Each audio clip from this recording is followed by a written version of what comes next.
శుక్లాంబరధరం విష్ణుం శశివర్ణం చతుర్భుజం ప్రసన్నవదనం ధ్యాయేత్ సర్వవిఘ్నోపశాంతయే. ఓం గం గణపతయే నమః. ఓం శ్రీమాత్రే నమః. ఓం శ్రీ గురుభ్యో నమః. ఓం శ్రీ మహాసరస్వత్యై నమో నమః. ఇప్పుడు మనం 1 మార్చ్ 2026 నుండి 31 మార్చ్ 2026 వరకు కూడా 12 రాసుల వారికి ఎలా ఉండబోతుందో ఇప్పుడు మనం తెలుసుకుందాం.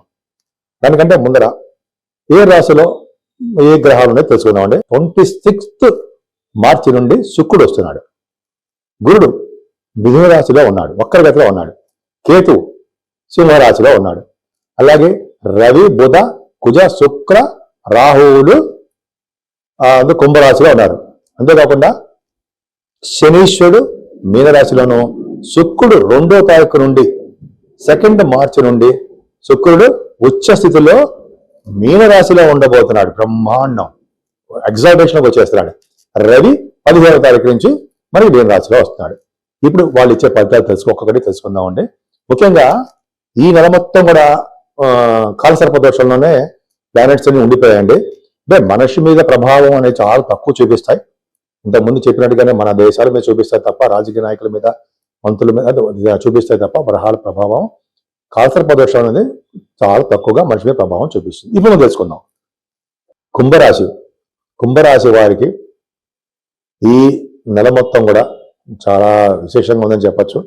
ముఖ్యంగా రవి, బుధ, కుజ, రాహువులు, ఇది కుంభరాశి.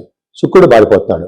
శుక్రుడు మారిపోయినా కూడా డాక్టర్స్ గానే మీకు బాగా డెవలప్మెంట్స్ ఉంటాయి. ఎందుకంటే మీకు డాక్టర్స్ అవుదామా, డాక్టర్ అవుదామా, డాక్టర్స్ చదువు కోసం, ఉన్నత చదువు కోసం విదేశాలు వెళ్దామా అనుకున్న కళలు నెరవేరుతాయి. మీకు ఆపరేషన్స్ కూడా సక్సెస్ చేస్తుంటారు, కష్టపడతారు, కొద్ది కోపం కూడా ఉంటుంది మీకు.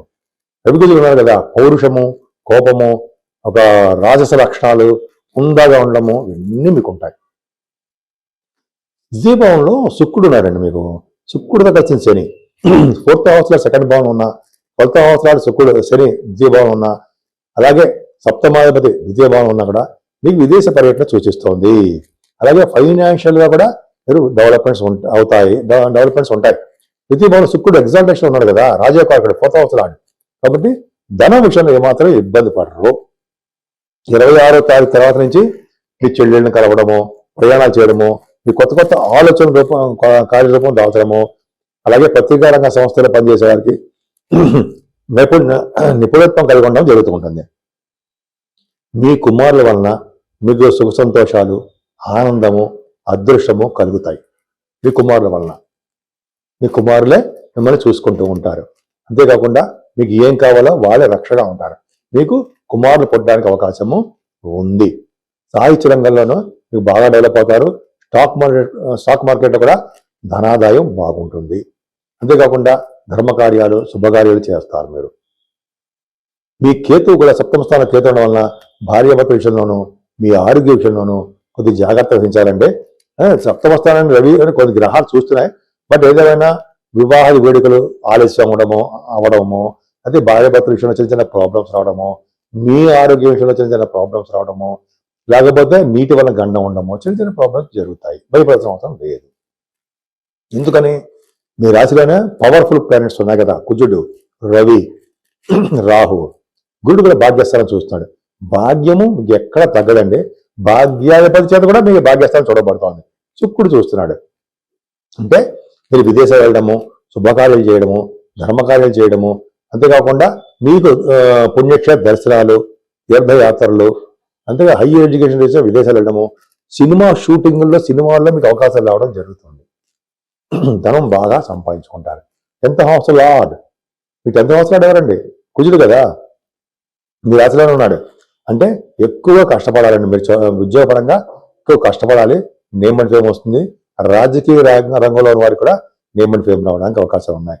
మీ వ్యాపారాల రీత్యా ధన సంపాదన పెరుగుతుంది. షూటింగ్ రీత్యా, లేకపోతే సినిమాలని, మీకు ఉన్నాయి కదా బిజినెస్లో, ఆ బిజినెస్లో బాగా రాణిస్తారు. అంటే బిజినెస్ అంటే మీకు సపోజ్ ఆటోమొబైల్ ఇండస్ట్రీస్ కానీ, సిమెంట్ పరిశ్రమలు కానీ, లేకపోతే కొన్ని బిజినెస్లో మీరు బాగా రాణించడానికి అవకాశం ఉంది. ఫార్మా రంగం సక్సెస్ అవడానికి ఎక్కువ అవకాశాలు బాగా ఉన్నాయి. 4 గ్రహాల పవర్ మీ రాశిలో ఉండడానికి కారణం. 12 రాశుల వారికి చిన్న సూచన ఏంటంటే, మేషం నుంచి మీనరాశి వారి వరకు కూడా మీరు మీ జాతకాలు చూపించుకోదలుచుకుంటే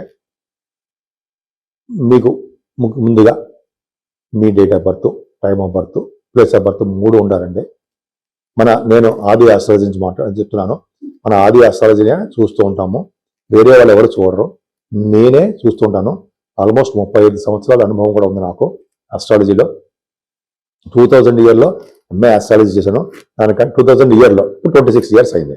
అంతకంటే ముందర 10 ఇయర్స్ నుంచి 1990 నుంచి కూడా నేను ఆస్ట్రాలజీ అండ్ నేను professionally cost accountant, accounts officer, government organization చేశాను. గవర్నమెంట్ ఆర్గనైజేషన్లో సింగరేణి కాలేజ్లో చేశాను. సరే పక్క పెడదాం. సో ఈ అంత అనుభవం ఉంది కాబట్టి కొద్ది గొప్ప చెప్పగలను అని నేను అనుకుంటాను. చెప్తాను కూడా, చెప్పిన కూడా చాలా జరిగాయి.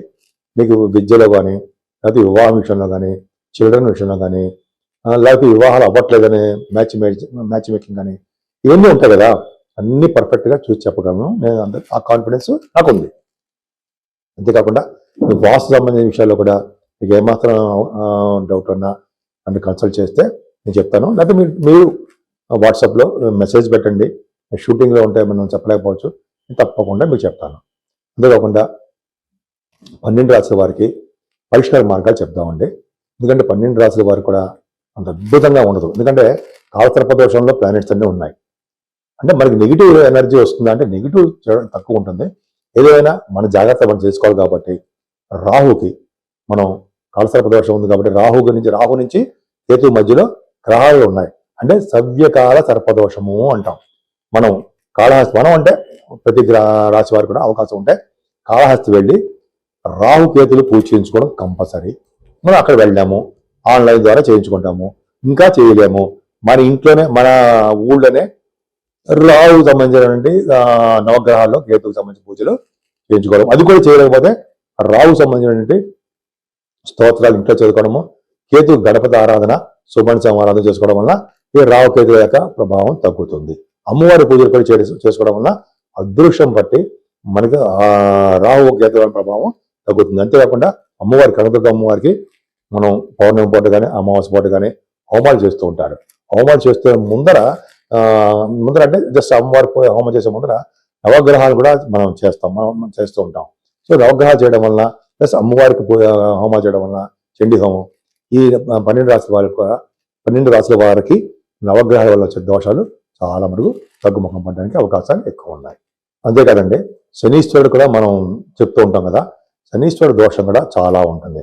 అష్టమ శని దోషము, అర్ధాష్టమ శని దోషము, ఏలినాటి శని ప్రభావం అంటూ ఉంటాం.